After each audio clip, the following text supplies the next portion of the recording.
Sir आपकी आवाज नहीं आ रही।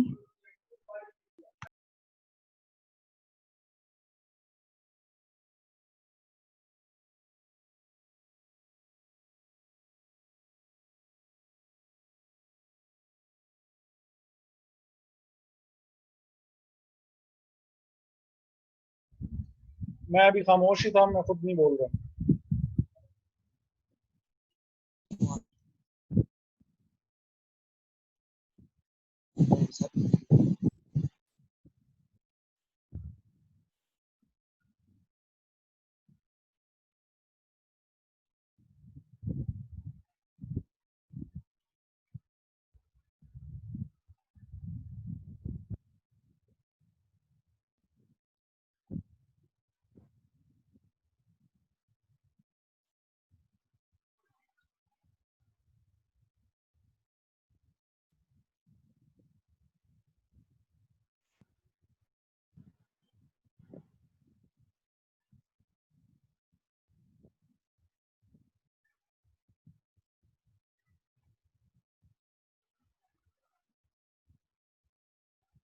अच्छा, स्टार्ट कर लें या वेट करें? Yes sir.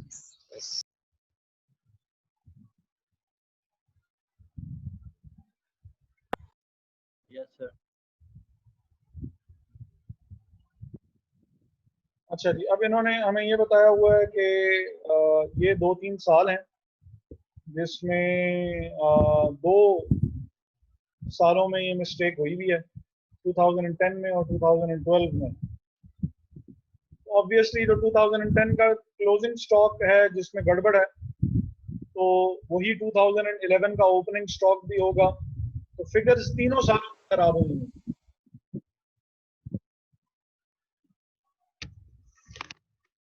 एंडिंग इन्वेंटरी सिर्फ 2 सालों की ऐसी हैं जो कि यानी जिसमें ओवर स्टेटमेंट या अंडर स्टेटमेंट है, लेकिन मसला ये है कि 1 साल का क्लोजिंग स्टॉक ऑब्वियसली दूसरे साल का ओपनिंग स्टॉक होगा, तो गड़बड़ तो इसका मतलब है कि तीनों सालों तक ही गई भी है। पहले क्या करना है, उन्होंने कहा कि prepare a corrected income statement for the 3 years। Corrected income statement क्या होगी कि अब उन्होंने बताया हुआ हमें कि ending inventory for 2012 was understated by 6,000. Ending inventory for 2010 was understated by 6,000. Only 33,000 चाहिए थी, only 33,000 चाहिए थी, लेकिन फिलहाल जो है ये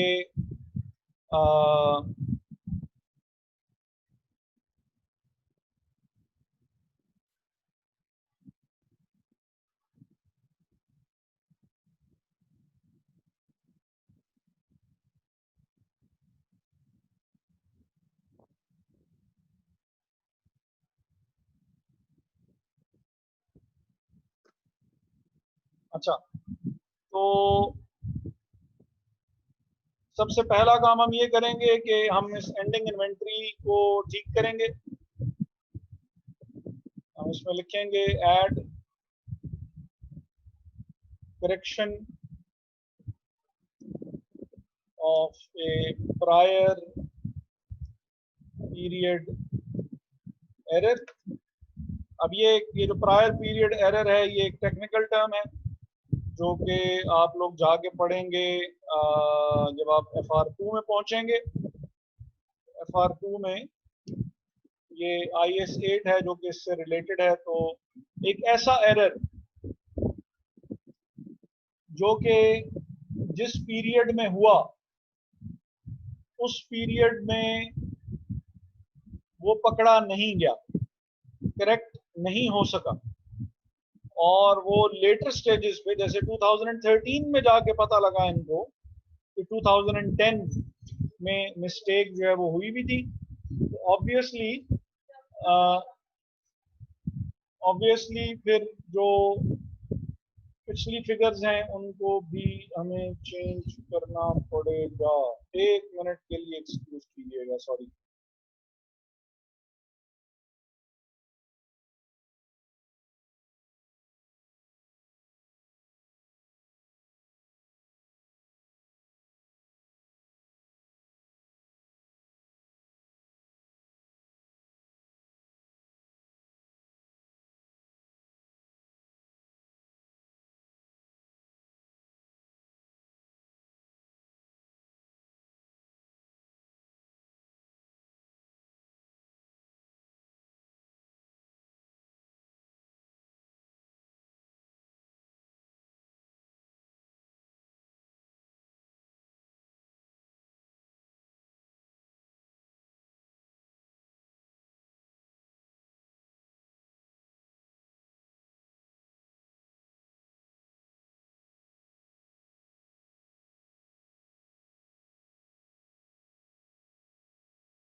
तो सबसे पहला काम तो हम ये करेंगे कि हम लोग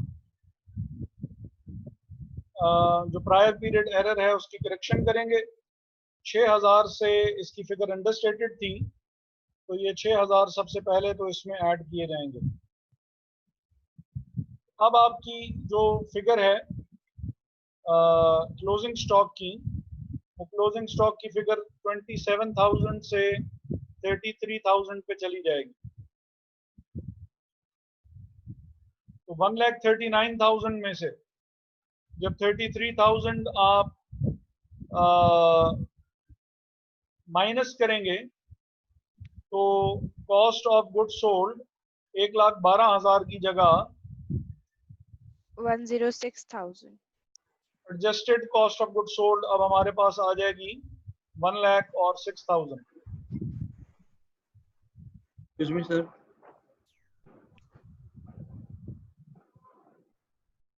हाँ जी, सर काइंडली ये वाला पॉइंट फिर से एक दफा बता दें। हाँ जी, बिल्कुल जरूर। इन्होंने हमसे कहा हुआ है कि जो एंडिंग इन्वेंट्री है 2010 की, दैट वाज अंडरस्टेटेड बाय 6,000। उसका मतलब है कि होनी चाहिए जो थी, आपकी जो एंडिंग इन्वेंट्री होनी चाहिए थी वो होनी 33,000 की होनी चाहिए थी, जबकि वो अभी तक फिलहाल सिर्फ 27,000 की रिकॉर्ड हुई हुई है।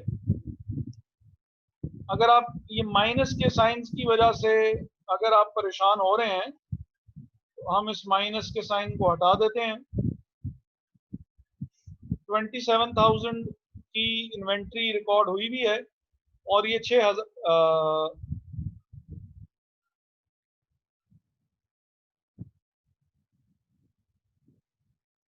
27,000 से ये एंडिंग इन्वेंट्री रिकॉर्ड हुई भी है, जबकि इसको होना 33,000 चाहिए, क्योंकि Yes, ये sir. 6,000 से अंडरस्टेटेड है। तो हम क्या करेंगे, इसमें अमाउंट ऐड कर लेंगे, और जब अमाउंट ऐड करेंगे तो कॉस्ट ऑफ गुड सोल्ड, क्योंकि क्लोजिंग इन्वेंट्री बढ़ गई है तो cost of good sold drop हो जाएगी, क्योंकि पहले 27,000 माइनस हो रहे थे और अब 33,000 माइनस होंगे। तो 1,39,000 में से जब 33,000 माइनस हुए, 1,06,000. हाँ जी, 1,06,000 की हो गई हमारी adjusted cost of good sold, और जो हमारा एडजस्टेड ग्रॉस प्रॉफिट है, एडजस्टेड ग्रॉस प्रॉफिट जो है वो अब हो जाएगा 63,000 का।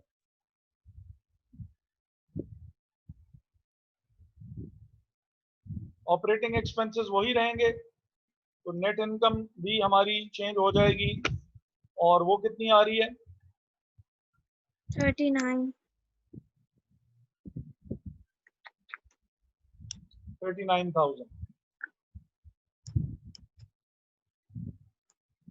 अब जो इस साल का क्लोजिंग स्टॉक है वो नेक्स्ट ईयर का ऑब्वियसली ओपनिंग स्टॉक होगा। तो हमें, जैसे हमने इसमें एडजस्टमेंट की है,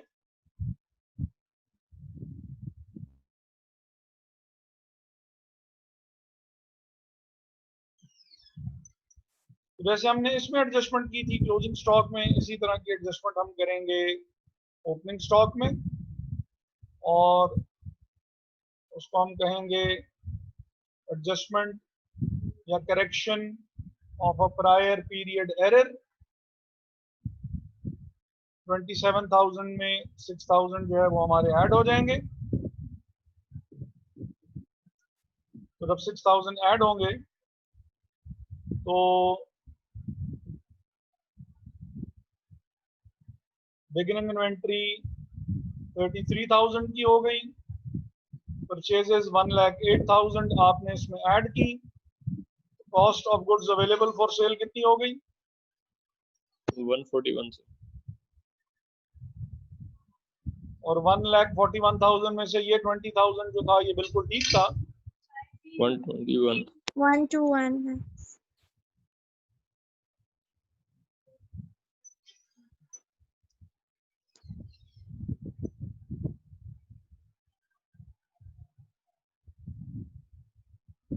1,21,000 और 1,62,000 में से 1,21,000 माइनस करेंगे 141 41 और 41,000 में से जब 18,000 गए 23,000.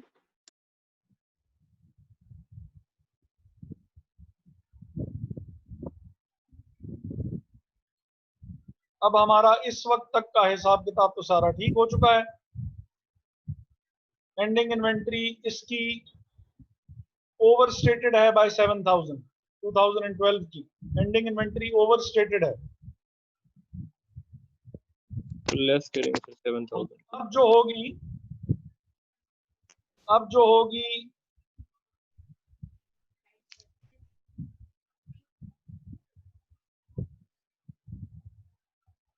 वो हम करेंगे लेस करेक्शन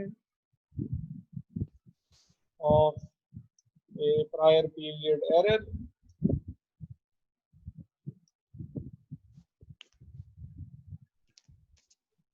और प्रायर पीरियड एरर की जो करेक्शन हम लेस कर रहे हैं वो हम करेंगे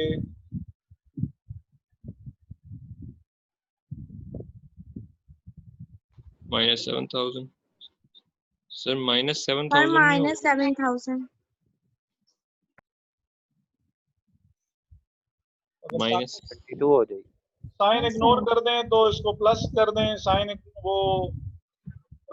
इग्नोर करें तो माइनस, साइन अगर वो रहने देना है तो फिर उसको प्लस कर दें, जैसे आपकी मर्जी। तो 22,000 सर इसको ब्रैकेट्स 22,000 में जब ये माइनस होगा 1,60,000 में से आंसर क्या आएगा? ये 138,000. 38 138,000. और 138 जब 2,10,000 में से डिडक्ट करेंगे 72,000. 72,000 और 72,000 में से जब 53,000 माइनस होंगे तो 19,000. 19,000.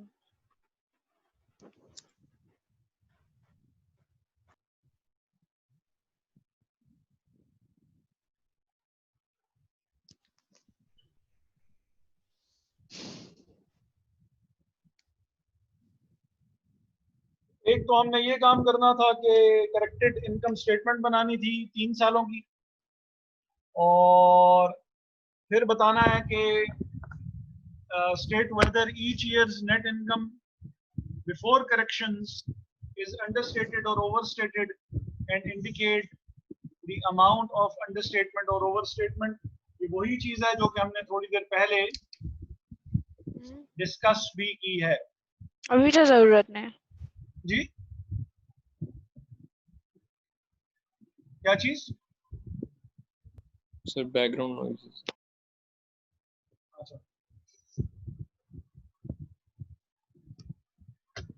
अच्छा, अब हम यूं कर लेंगे कि इसका आंसर बताने के लिए हमें मेन क्वेश्चन में वापस जाना पड़ेगा, क्योंकि मिस्टेक्स वहीं पे ही हमने लिखी हुई थी। तो जो प्रॉफिट था before correction that was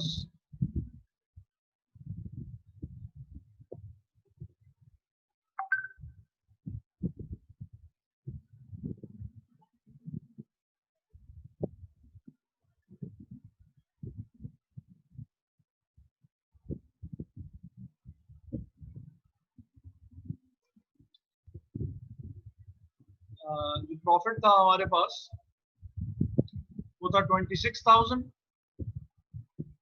sir ये सेम उसमें आपने कर दिया। उसमें मैं पेस्ट कर दिया, सॉरी। चलो ये वाली फाइल है, ये अपीयर हुई है आपके सामने। ये सर चेंज हो गया।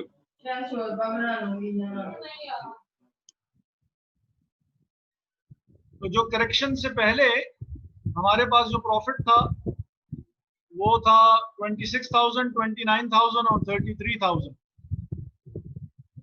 और करेक्शन के बाद जो हमारे पास प्रॉफिट आया है वो 19,000,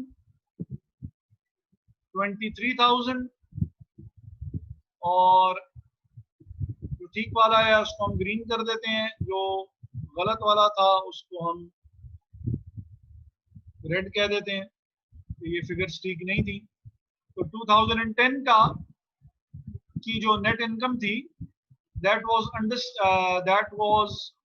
understated by 6,000। Yes, sir. 2011 की जो नेट इनकम थी that was overstated by 6,000।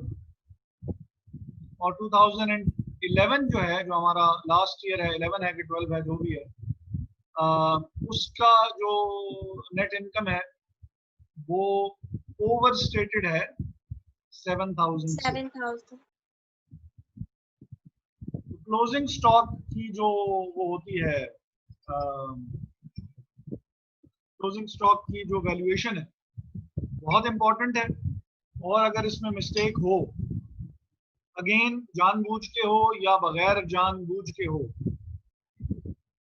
दोनों केसेस में ये जो मिस्टेक है इसकी वजह से प्रॉफिट आपका चेंज हो सकता है।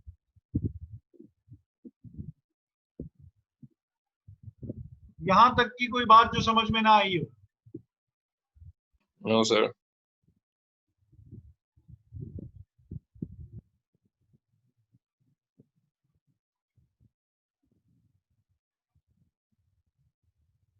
यहां तक की कोई बात जो समझ में ना आई हो?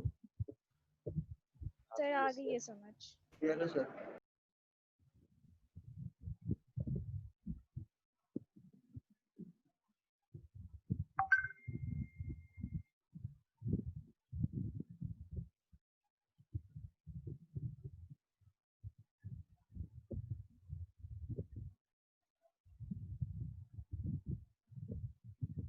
जितने भी क्वेश्चंस हैं ये सेम इसी तरह के हैं।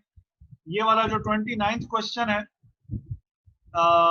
ये जरा थोड़ा सा बेस इसी पे करता है, लेकिन उसने इसको टैक्सेशन और उसके हिसाब से लेके बात की हुई है। ये क्वेश्चन और इस तरह के एक दो क्वेश्चंस और, उन पे फिर वो जो मैं अभी थोड़ी देर पहले बात कर रहा था, जिसके बाद मेरी कॉल जो है थी वो ड्रॉप हो गई थी, कि लेक्चर्स, वीडियो लेक्चर्स बना के और वो आपके साथ मैं शेयर कर लूंगा, देख लीजिएगा, थोड़ा आइडिया हो जाएगा। एक क्वेश्चन तो अभी हमने सॉल्व किया है, 3-4 क्वेश्चन इसी तरह के आपके अगर नजर से गुजर जाएंगे, पेपर आपके लिए अटेम्प्ट करना आसान हो जाएगा। हो सकता है उन्हीं क्वेश्चंस में से जो कि हमने यहाँ पे सॉल्व किए हुए भी हैं, तो हो सकता है उन्हीं में से कोई एक आध क्वेश्चन, दो क्वेश्चन ऐसे भी हो सकते हैं कि जो आपको पेपर में एज इट इज आ भी जाए, उसमें बहुत ज्यादा चेंज ना हो। Okay sir.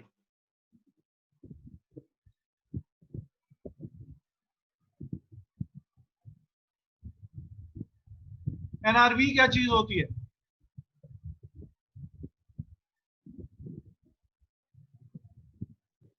Net selling value. Net realizable value. Net selling value है। नेट रियलाइजेबल वैल्यू ही होती है सर। नेट रियलाइजेबल वैल्यू होती है, लेकिन ये कैलकुलेट कैसे करते हैं? सर इसमें जो प्रोजेक्ट होता है या जो एसेट होता है उसकी जो भी फ्यूचर होती हैं, इनफ्लोज होती हैं, उनकी प्रेजेंट वैल्यू को ऐड अप करते हैं। वो तो NPV होता है. Sir, expected selling Amount price same। minus total selling. Yes.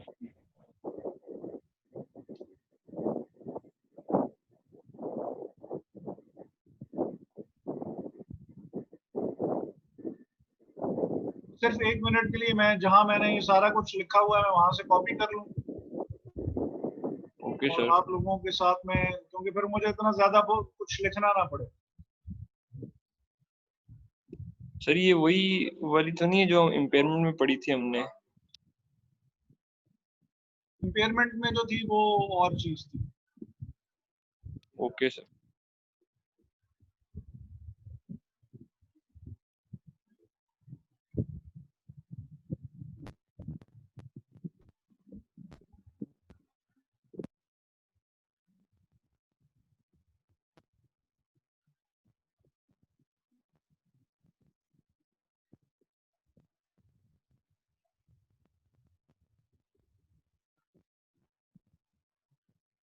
Document भी मुझे याद दिला दीजिएगा, मैं आपके साथ ये शेयर कर दूं।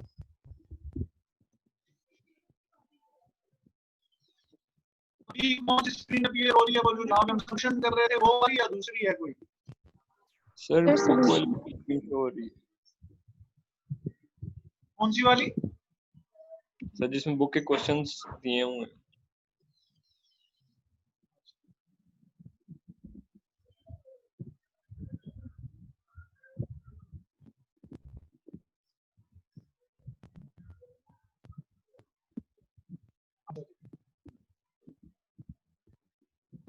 इन्वेंटरीज की जहां कंपोनेंट्स ऑफ कॉस्ट की बात हुई थी, तो वहां Yes, पे तो sir. हमने इन कंपोनेंट्स का जी जी स्क्रीन नहीं अपीयर हो रही? हो हो रही रही है है सर, सर. अब हो रही है। जहां कंपोनेंट्स ऑफ कॉस्ट की बात हुई थी, वहां पे बात की थी कि इन्वेंटरी की कॉस्ट के कंपोनेंट्स ये तीन होते हैं: cost of purchase, cost of conversion और other other cost. Cost. Net realisable value बहुत ही आसान और सादे अल्फाज में net sale value, but it's much more than that. Net realisable value का जो IS2 में डेफिनेशन लिखी हुई है, it is the estimated selling price,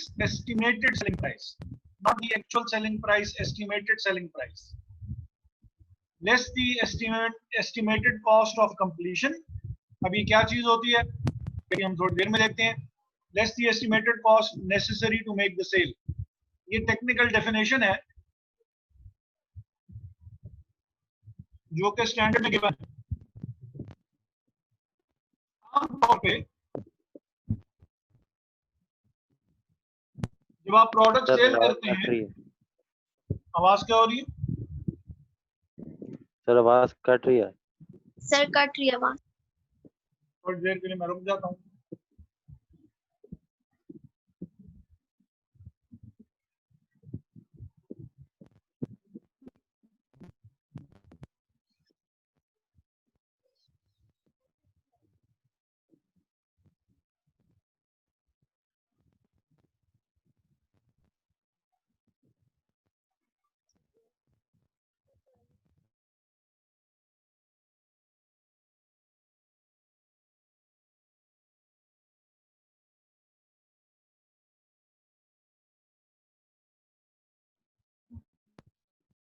जब आवाज क्लियर हुई या नहीं हुई है? जी सर. सर बेहतर है। अच्छा, नेट रियलाइजेबल वैल्यू जो है, आमतौर पे जब आप कोई गुड्स सेल करते हैं तो उसकी कॉस्ट ऑफ कंप्लीशन जीरो हुआ करती है। ऑब्वियसली जब आप किसी को कोई चीज बेच रहे होंगे तो आप उसको कंप्लीट करके ही बेचें। ऐसा नहीं हो सकता कि आप गाड़ी बेचें और कहें कि यार इसका टायर इंजन मार्केट से खुद डलवा लें, या गाड़ी तो हम दे रहे हैं लेकिन इसकी छत नहीं है, छत आप खुद डलवा लीजिएगा, या मार्केट से परचेज कर लीजिएगा, बाकी गाड़ी आप ले लें। सर डिस्टॉर्शन बहुत ज्यादा है।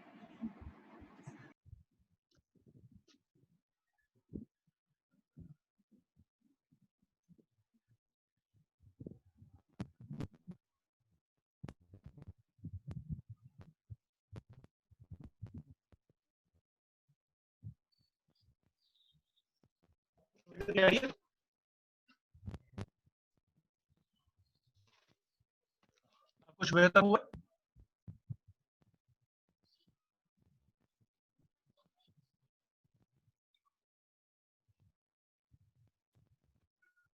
आवाज आ रही है?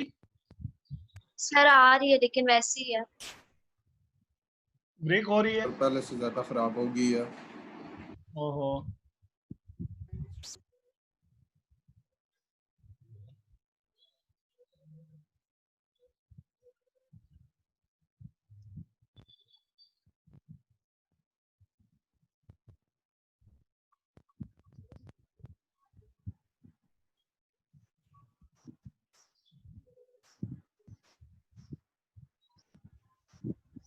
आवाज नहीं आ रही।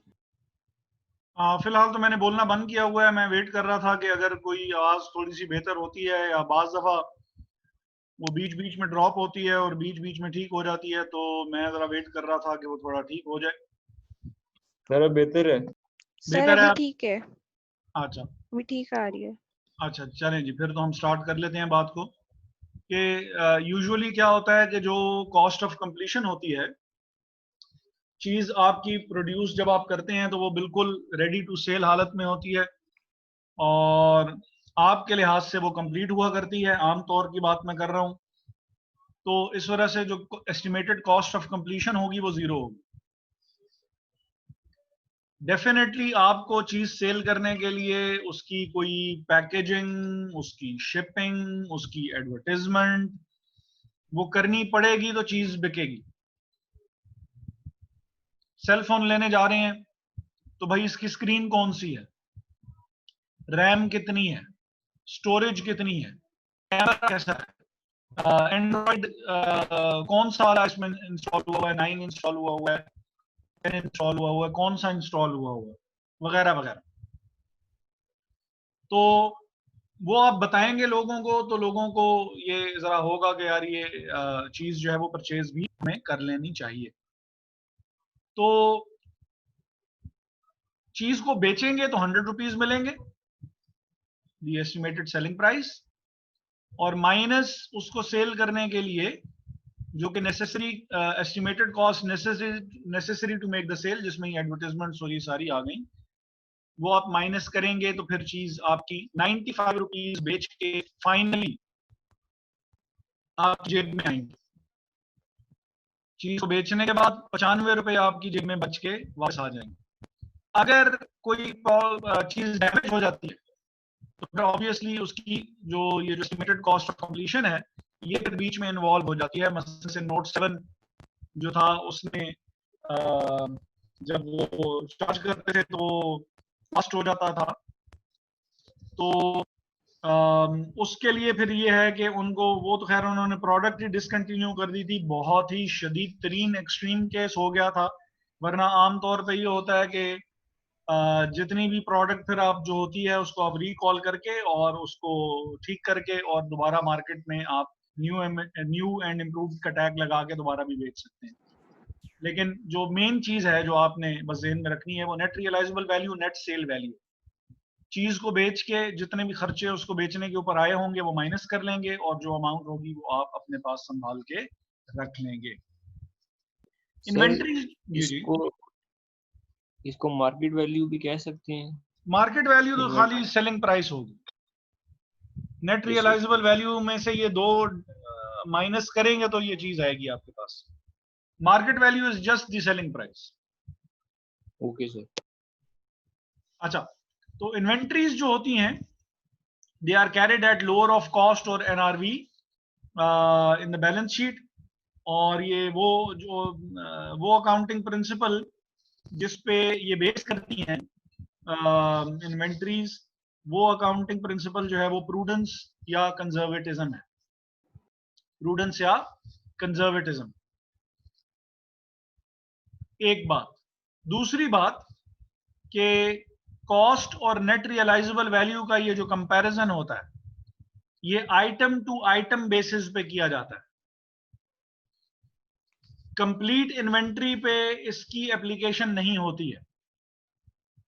अब ये जो बात मैंने की है इस बात के लिए हमें देखना पड़ेगा क्वेश्चन, और वो क्वेश्चन ये जैसे क्वेश्चन नंबर 39 है, सिंपल सा क्वेश्चन है चीज को समझाने के लिए कि फ्यूजिटा कंपनी है, उसकी क्लोजिंग इन्वेंट्री में ये 4 डिफरेंट किस्म के, कहाँ गया, 4 डिफरेंट किस्म के प्रोजेक्ट्स जो हैं वो प्रोडक्ट्स जो हैं वो पड़ी हुई हैं। और ये अब आपको नजर आ रहा है जी क्वेश्चन? Yes sir.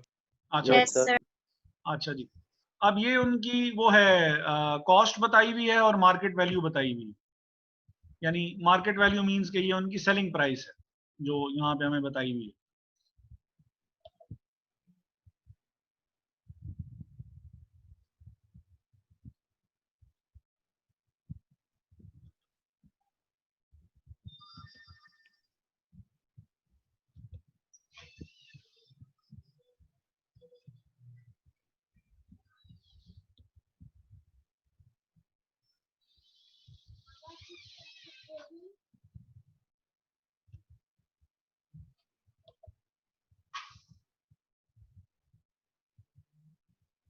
अच्छा, यहाँ पे हम क्या करेंगे कि जो हमारे पास ये मार्केट वैल्यू है, हमने अभी थोड़ी देर पहले ये बात डिस्कस की कि जो रूल अप्लाई किया जाता है वो आइटम टू आइटम बेसिस पे किया जाता है। मींस के इंडिविजुअली ए की कॉस्ट और ए की एनआरवी को हम कंपेयर करेंगे। मसलन मार्केट वैल्यू से अभी हमने बात की कि जो सेलिंग प्राइस है, सेलिंग प्राइस में से लेस करते होते हैं कॉस्ट ऑफ कंप्लीशन, और लेस करते हैं हम इनमें से cost of sale, cost necessary to make the sale. तो जो हमारे पास चीज आएगी वो चीज हमारे पास होगी एनआरवी, नेट रियलाइजेबल वैल्यू कहलाएगी। अब नेट रियलाइजेबल वैल्यू कैलकुलेट करने के लिए, हमें क्या करना पड़ेगा कि हमें सबसे पहला काम जो हमें करना है वो ये करना है कि ये देखना है कि किस किस प्रोडक्ट पे कॉस्ट ऑफ सेलिंग है, किस किस प्रोडक्ट पे जो है वो कॉस्ट ऑफ कंप्लीशन है। वो कह रहा है all products except C require a 5% selling cost.